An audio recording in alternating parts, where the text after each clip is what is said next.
Neurociencia, neuroaprendizaje, las emociones y el aprendizaje. Es un libro escrito por Marilina Rodger. En este video vamos a hablar de un capítulo muy especial de este libro, que es el capítulo 9, llamado Estrategias para nivelar estados emocionales en el aula.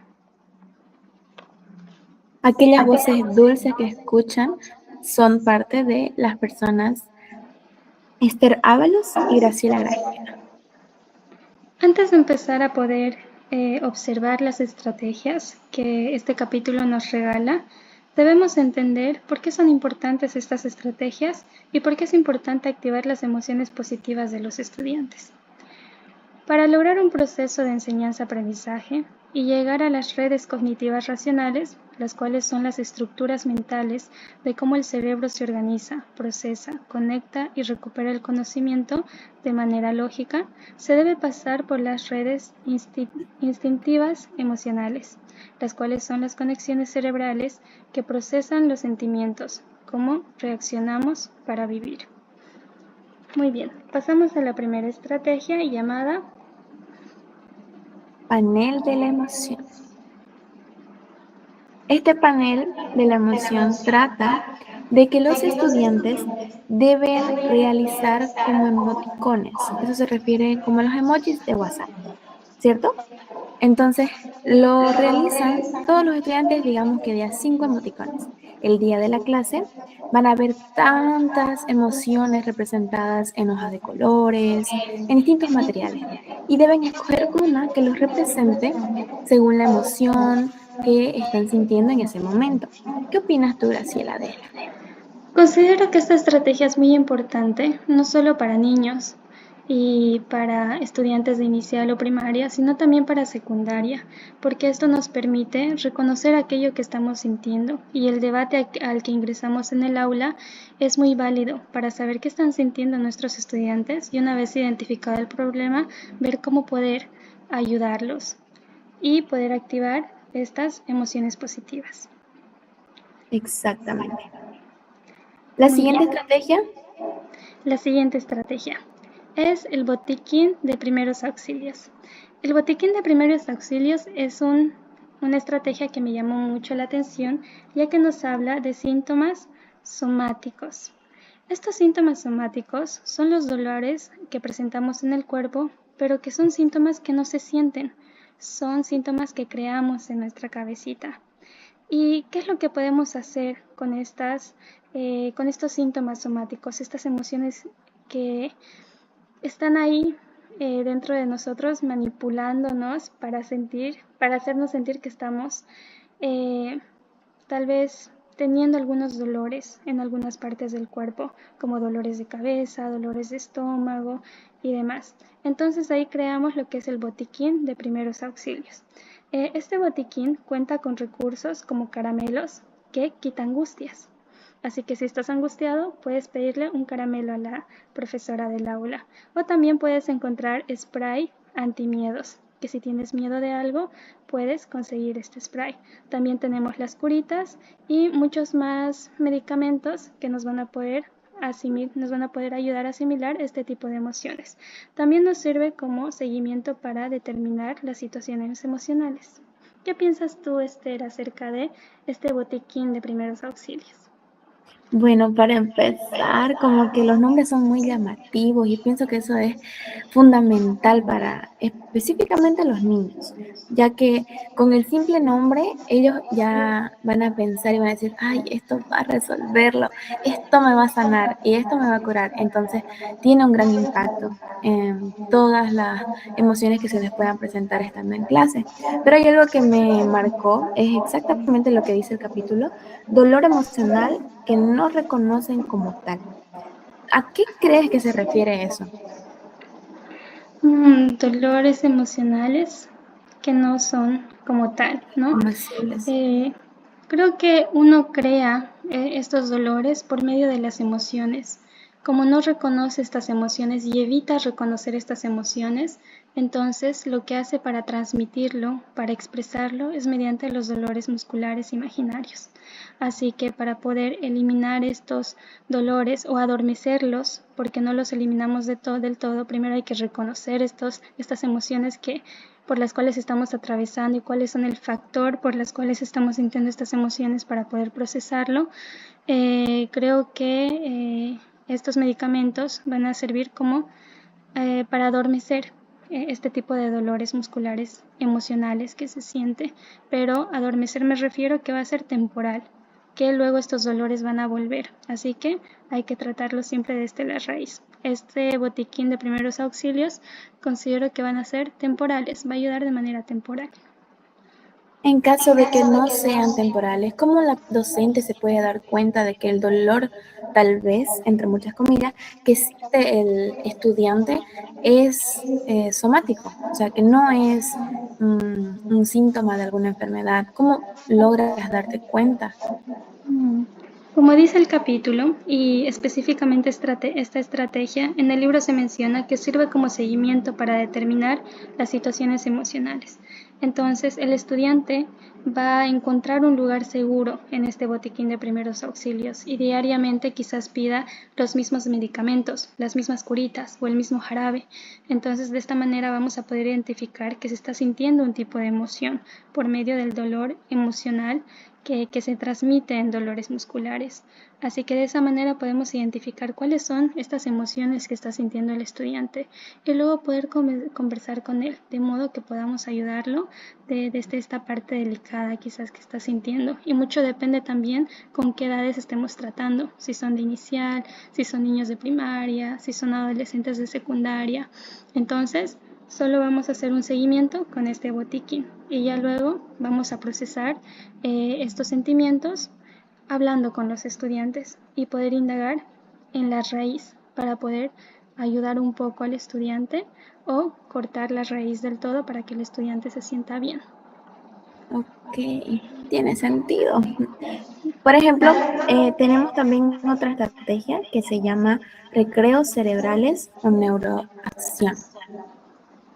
Esa, según es para tener esos espacios en donde vas a recuperar tu energía. Te dice que los adultos, ya científicamente comprobado, y con porcentajes, solamente dura su atención 18 minutos. Significa que pasando ese tiempo pierden el foco. O sea, se van a otro mundo, se enfocan en otra cosa, en algo más interesante tal vez para ellos y pierden la atención de lo que se esté hablando.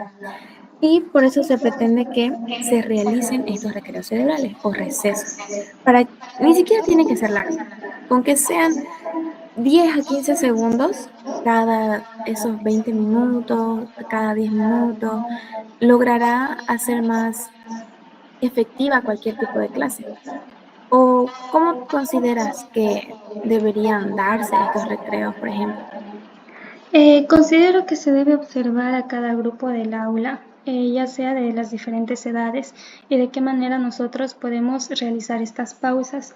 Si bien el libro nos dice que son unos 15 segundos o 10 segundos de pausa durante 20 minutos, entonces creo que depende mucho la edad. También depende el contexto. En la actualidad los estudiantes utilizan, o los jóvenes utilizan más la tecnología, y como están sumergidos en él, la concentración que tienen es muy corta.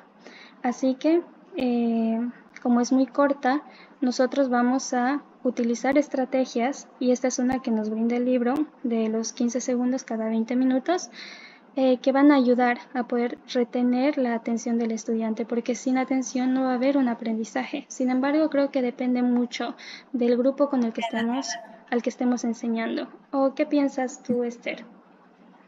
Sí, creo que es exactamente eso.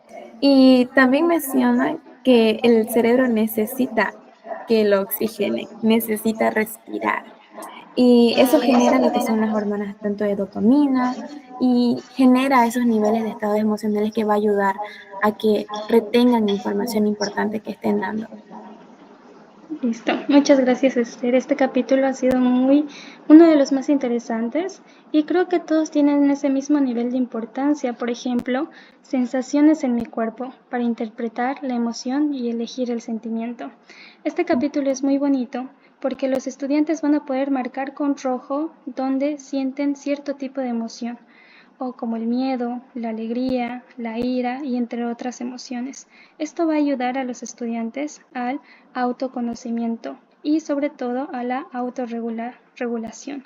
Y también les va a permitir gestionar la emoción que están sintiendo, donde la marcaron como parte de su propia inteligencia emocional, que es muy importante y algo que se debería tocar en los colegios, en las escuelas, en las universidades, incluso a pesar de que ya son adultos. ¿O qué piensas respecto a este tema, Esther? Bueno, es emocionante pensar que los estudiantes puedan captar ese tipo de relacionar, tal vez, sería más correcto, esas sensaciones en el cuerpo, que logren identificar por qué es que lo estoy sintiendo aquí, por qué siento que mi corazón late más rápido, por qué siento que mis pies están cansados. Y me encanta esa imagen, que es un ejemplo que nos pone el libro de pequeños que han dibujado con este tipo de estrategia, representando lo que se quiere ejemplificar, por ejemplo, porque en la imagen se ve claramente como ese niño, ese estudiante está silbando, cantando, está moviendo sus pies. Y lo más interesante es lo que escribe. La alegría se muestra así. Ha identificado que sus sensaciones, que lo que está provocando su cuerpo es alegría. Y me emociona pensar que esto pueda darse en clases. Sí, creo que es muy importante saber autogestionar las emociones porque de ellas va a depender mucho el tipo de decisiones que vayamos a tomar más adelante y que son muy importantes no solo en nuestra vida adulta, sino desde que somos niños. Muy bien, Ex- un tema de una estrategia, Esther, de la que me gustaría que me hables es la siguiente, sobre las cartas que emocionan. De qué trata esta estrategia? Bueno, el título en sí, Cartas que emocionan, parece un poco, no sé, metafórico. Sí, te hace volar la imaginación. Te explico. Cada viernes en tu aula harás que los estudiantes escriban sobre cualquier cosa, sobre cualquier tema que quieran ellos contar, pero deben poner sus nombres y número de teléfono. Estas cartitas van a ser dobladas como un avioncito y se van a repartir entre los demás estudiantes, pero no la van a leer porque se van a ir a casita guardando el avioncito dentro de su mochila. El fin de semana se supone que los estudiantes deben leer esta carta y amar al estudiante que ha escrito eso entre compañeros. Entonces, por ejemplo, yo voy a leer un avioncito y casualmente es tuyo. Tengo el número, te llamo y te pregunto, si la situación es triste, voy a tratar de ayudarte. Si la situación es emocionante y divertida, voy a comentarte lo que pensé, el rato que me hiciste pasar o incluso qué debiste hacer.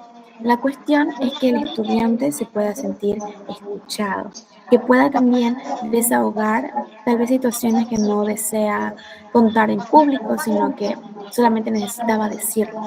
Y puedo pensar que es un arma de doble filo. ¿Te imaginas por qué? Mm, sí, creo que considero que hablar de temas personales, en caso de que a un estudiante le toque una carta de un compañero que tiene emociones negativas, creo que tocar estos puntos quizás débiles de algunos estudiantes no es bueno. Considero que solo se deben contar a personas con las que uno tiene confianza, porque cuando nosotros mostramos esta parte vulnerable, es como un arma de doble filo, como tú indicas. No sabemos a quién le estamos contando. Entonces siempre es bueno limitar a aquellas personas con quienes vamos a compartir este espacio que es solo de nosotros, ¿no? Y no compartirlo con todo el mundo. Sin embargo, considero que es bueno. Es bueno, tiene un aspecto positivo ya que va a poder ayudar en el ámbito psicosocial del aula. Va a permitir que todos se relacionen con todos y va a generar un tipo de empatía entre todos, una pequeña comunidad, porque se conocen entre ellos de una manera no superficial. Así que creo que tiene tanto aspectos positivos como negativos. Sin embargo, hay que saber utilizar esta estrategia que, como tú dices, Esther, es un arma de doble filo. Sí. Muy bien. Entonces, como siguiente estrategia tenemos el autoconocimiento. Esta estrategia es muy bonita, ya que con esta estrategia nosotros vamos a utilizar algunas frases como me merezco, soy una persona y vamos a completarlas. Vamos a completarlas con eso que nosotros sentimos, pero de manera positiva. Esto nos va a permitir valorar aquello de lo que nosotros somos capaces y también nos va a ayudar a aumentar nuestra autoestima. ¿Qué piensas acerca de esta estrategia de autoconocimiento, Esther? Es complicada porque el hecho de que tú tengas que decir algo que tal vez de lo que no crees, porque a esperar que tú te lo creas, porque es complicado la fuerza en la que tú tienes que tener para decirlo. Y depende mucho de los estudiantes, de la persona, del avance tal vez que tienen, de gestionar sus emociones, pero es interesante cómo busca que el estudiante reconozca lo que puede sentir, lo que debe, porque por ejemplo, como tú dices, la frase de me merezco, de soy una persona, incluso de soy capaz de o me gusta, entonces tiene mucha relevancia tal vez para ellos el intentarlo, el decir, bueno, voy a ver, hoy día voy a decir que, no sé, soy capaz de lograr sacar 100 en ese examen. Y eso hará que se sientan más seguros de sí mismos. Pero es difícil, pienso, para ellos, ¿o no? Sí, creo que va a ser un proceso en el cual al inicio va a ser un poco difícil reconocer estas partes positivas que tienen cada uno de ellos, pero sin embargo con el tiempo van a tener esta confianza de poder expresar qué es lo que ellos creen sobre ellos para los demás, que es algo que es un paso muy difícil. Demostrarle al mundo las capacidades que Que tienes es un poco sí, difícil porque hay un punto en donde te presentas, muestras tu imagen para que los demás puedan comentar. Y creo que realizar este tipo de acciones también es tener las emociones fuertes y tener la razón fuerte con el corazón para saber asimilar este tipo de comentarios, porque no vamos a poder encantar a todos y a veces demostrar estas capacidades que tenemos, pues puede generar tanto ambientes positivos como negativos, porque no sabemos la intención de la otra persona. Pero bueno, yo creo que esta estrategia se va a ir desarrollando más a medida que se vaya aplicando, ¿no? Porque ahora nos exacto. quedamos en la teoría. Ujú. Es, También hay otra estrategia que nos va a ayudar demasiado, es lo de las palabras positivas. Las sí, palabras ¿qué son las positivas, por palabras ejemplo, positivas? son aquellas que vas a emplear en clases. Vas a dar esa confianza. Pero dime, ¿qué es lo que ibas a decir? Sí, justamente quería preguntarte qué eran las palabras positivas, porque sí leí que nos muestra el libro la palabra maravilloso, excelente, pero ¿por qué son importantes, Esther? Porque con ellas tú vas a saber identificar tal vez ciertas palabras contigo. Porque vas a decir, bueno, puede que no sea excelente, pero espectacular, y ambas son palabras positivas. Entonces, estas van a ayudar a que tu cerebro genere esas ciertas hormonas que van a hacer que te sientas animado, que seas positivo, que todo lo que pienses te lleve a resolver algo, a que no te ahogues en un vaso de agua, que muchas veces es mm, difícil esta situación. Pienso que va a ayudar demasiado en las personas que son muy negativas con todo lo que pasa. Estas palabras positivas pueden cambiar este tipo de pensamiento. Y ya hablando más en entorno de aula, en una clase, cuando la maestra te dice, excelente, lo hiciste muy bien, o es genial, ¿cómo lo has acabado tan rápido? O incluso es brillante la manera en la que te expresas. Entonces, eso hace un gran cambio en tus alumnos. Y no solo de nosotros como maestros, sino de ellos mismos reconocer que son así. Sí, es verdad. ¿Y cómo podríamos aplicar esta estrategia en el aula? Sabemos que las palabras positivas son importantes, pero ¿existirá alguna estrategia que podamos realizar como maestros? Sí, exactamente. Los estudiantes, por ejemplo, van a estar sentaditos, ¿verdad? Escuchándote atentamente. Entonces tú vas a ir diciendo palabras. Ellos se van a levantar con la palabra que se sientan identificados. Ellos se van a levantar dudosamente las primeras veces que emplees esta estrategia, pero vas a ir haciendo la prueba, vas a ver el proceso de esto, porque ellos van a decir, uy, dijo excelente, yo me represento como excelente, entonces van a dudar. La primera clase no van a verlo así. La siguiente, después de, no sé, ya tú verás, pero promedianamente puede ser después de 15 días, de 2 semanas. Esperas 2 semanas luego de realizar esta actividad en clase y vuelves a hacerla. La vuelves a hacer y verás que hay estudiantes que no se levantaron en la anterior, que ahora sí se levantan, porque consideraron en este tiempo, en este periodo, que sí merecían levantarse, que sí en realidad los identifica, y esto va a ayudar a que se reconozcan, como volvemos a repetir. Sí, es verdad. Yo creo que va a ser unas técnicas que se puede ir aplicando durante las clases y se va a ir puliendo poco a poco dependiendo con qué edades estamos trabajando, con qué estudiantes, cuál es el entorno, el contexto y demás. Próximamente nosotros tenemos la última técnica, que es la técnica de los abrazos. Muy bien sabemos que el objetivo del capítulo es generar emociones positivas para que los estudiantes puedan aprender de manera más sencilla cualquier tema que se les enseñe. Y una de estas técnicas que nos va a ayudar es la técnica de los abrazos. Entonces, esta técnica consiste en que nos vamos a abrazar con un compañero 5 minutos. ¿Y esto en qué nos va a ayudar?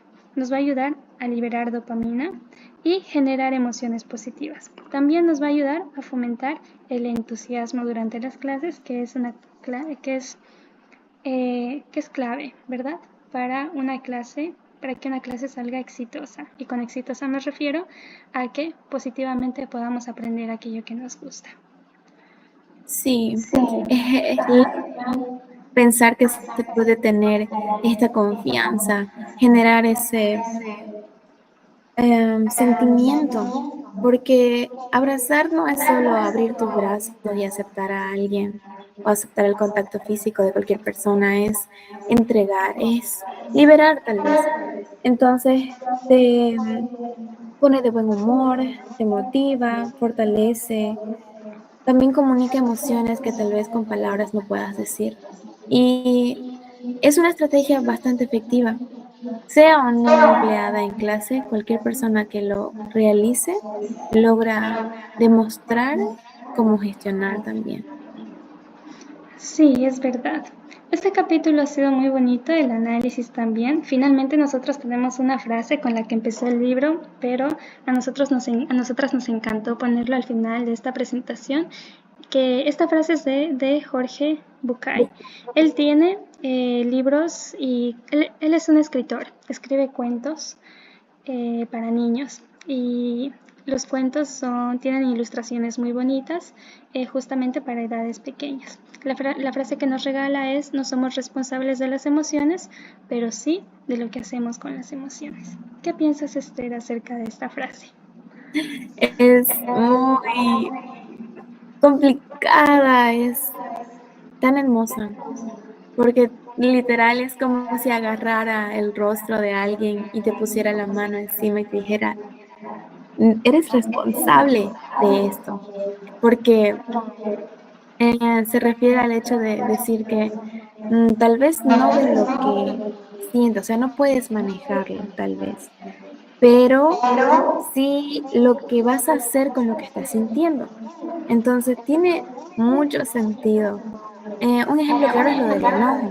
Cuando una persona está muy enojada, no logra accionar de manera correcta, lo hace más difícil, más complicado y luego se arrepiente. Entonces tal vez por eso dice, no somos responsables de las emociones, porque es algo que va a surgir. Pero ¿qué hago con eso? Lo que estoy sintiendo es realmente lo que va a importar luego. Sí, es verdad. Y pareciera que la palabra responsabilidad es muy grande, como si no pudiéramos manejarla. Sin embargo, en esta responsabilidad que nos toca por cada uno de nosotros, encontramos esa libertad que queremos. Ujú. Muy bien.